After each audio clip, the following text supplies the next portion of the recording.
Happy birthday. Total plan কিন্তু ছেড়ে দিলেন। যে মানুষটাকে আমি ভালোবাসি সে অন্য একজনকে ভালোবাসে, কিভাবে আমি এটা সহ্য করবো? আমি যত দেখবো আমার কষ্ট তত বাড়বে। এর থেকে ভাবো আমি অনেক দূরে চলে যাই, আবির ভাইয়ের কাছ থেকে অনেক দূরে চলে যাই। এই শোন, অদিতিরে না চলে যাচ্ছে বাসা ছেড়ে। ওর বাবা তো হঠাৎ করে ট্রান্সফার হয়ে গেল বুঝাচ্ছি আজকেই। অনেকটা আসে। আসসালামু আলাইকুম আবির ভাই। কি করবো আর বলেন, বাবা ট্রান্সফার হয়ে গেছে। আজকে ঢাকা তো কালকে সিলেট আর পরশু রাজশাহী, কিছু তো করার নেই। না থাক, আমি না থাকলে তো আপনার জন্যই ভালো। আমাকে রাখতে চাচ্ছেন কেন আমির ভাই? আমি তো আপনাকে অনেক জ্বালাই। আমার জন্য কত কিছু করতে হয় আপনার, রোজ রোজ রিক্সা ঠিক করে দিতে হয়, আমার জন্য গুন্ডাদের সাথে ফাইট করতে হয়, আমাকে পড়াতে গিয়ে আপনার মাঝে মাঝে মাথার চুল ছিঁড়ে ফেলতে হয়। কত কষ্ট করেন আপনি আমার জন্য। এখন তো আপনার জন্য আরো ভালো হয়েছে, সাথে গিয়ে আপনি সিগারেট খেতে পারবেন। আমি তো আপনাকে তো সিগারেট খেতে দেই না, অনেক জ্বালিয়েছি আমি আপনাকে। তুমি এসছো, কি যে ভালো লাগছে। 2 মাস হয়ে গেছে, তোমাদের এত মিস করি। আন্টি আমরা অনেক মিস করি। আমু তো অনেক বলে আপনার কথা। আন্টি কি একটা ভুল করলাম। কি ব্যাপার বলো তো বাবা? একটা বই ছিল আমার কাছে। আন্টি হোটেল অর্ণ আছে না, ওইখানে আমি উঠেছি 302 নম্বর রুম। আন্টি একটু অদিতিকে বলবেন? অদিতি আসুক, আমি ওকে বলবো তোমার সাথে দেখা করতে যাবো। অদিতি শোন না, আজকে আবির এসছে। কোথায়? তো চলে গেছে, ওয়েস্টি ইউনিভার্সিটি এক্সকারশনে কদিন থাকবে। অরণ্য হোটেলে আছে, তোকে একবার দেখা করতে বলেছে। তোর নাকি একটা বই আছে ওর কাছে। আচ্ছা, তাই বই যাস? ওই আবির ভাইয়ের সাথে একটু দেখা করে আসি। হ্যালো ভাইয়া, হ্যাঁ। 302 নম্বর রুম কোনটা? এই যে আমি একটু কথা বলতে আসছিলাম, তো একটু ডেকে দেবেন? ওনারা তো কেউ নাই, ওনারা সবাই ঘুরতে গেছে।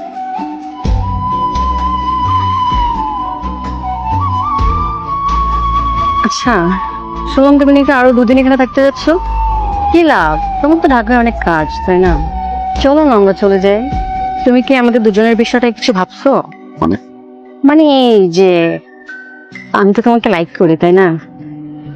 ইউনো, অনেক লাভও করি। তো তাই বলছিলাম আর কি, যে তুমি যাওয়ার আগে যদি আমাদের দুজনের ফ্যামিলি থেকে বিষয়টা একটু আগিয়ে রাখতো, কথা বলে। এরকম কিছু আমি ভাবছি না।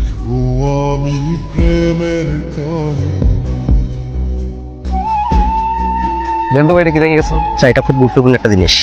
তুমি একটা কাজ করো, এই আবির রহমানের এই যে ঠিকানাটা রেজিস্ট্রি খাতায় আছে, ওই ঠিকানা মোতাবেক এটা পোস্ট করে দিও, ঠিক আছে? আলাইকুম আসসালাম। আবিরের চিঠি?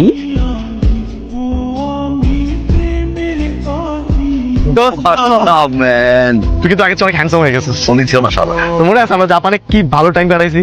আজকে আমার এনগেজমেন্ট, কোথায় একটু আমার সাথে সাথে থাকবে, আমার সবকিছু ঠিক আছে কিনা দেখবি। ম্যাডাম আমি রেডি হইছি। I'm sorry.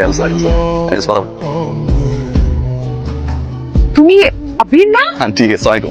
ওয়ালাইকুম আসসালাম। এতদিন পর তোমাকে দেখেছি, কি ভালো লাগছে। তুমি এখানে কিভাবে? আচ্ছা, আমার ফ্রেন্ড। ও আপনারা কি পূর্ব পরিচিত? হ্যাঁ, আমরা ওদের বাড়িতে ভাড়া থাকতাম। আব্বা কেমন আছে? জি আন্টি ভালো আছে, আপনি ভালো আছেন? ভালো আছে বাবা। বাহ, তাহলে তো ভালোই হলো, আত্মীয়তাটা আর স্ট্রং হয়ে গেল। কনভারসেশন অতিথি। Thank you. হাই রে আবির, তোমার সাথে আমার দেখা হলো, কিন্তু সেই দেখা হলো তাও আমার এনগেজমেন্টের দিনে। এখন দেখা কেন হলো? কেন এমন দেখা হলো অতিথি বলতে পারবো না, কিন্তু দেখা আমার কাছে ভালো ছিল। আমি তোমাকে কত ভালোবাসলাম, তুমি আমাকে ভালোবাসলে না আবির। ভালো আমি বেসেছিলাম, তুমি না। বিয়েটা করে ফেললে। কিছু বলেছেন আবির ভাই? মা বাবা আগুন লাগছে বাসায়। ও আচ্ছা আচ্ছা, ওই যে তুই চলে যাবার পরে ওই শ্রীমঙ্গল থেকে চিঠিটা আসছিল, তোকে বলতে একদম ভুলে গেছি বাবা। শোনো আবির, তুমি যদি সত্যি সত্যি আমার জন্য এসে থাকো, তাহলে কাল আমাদের কলেজের পাশে একটা রেস্টুরেন্ট আছে, আমি সেখানে থাকবো। চলে এসো।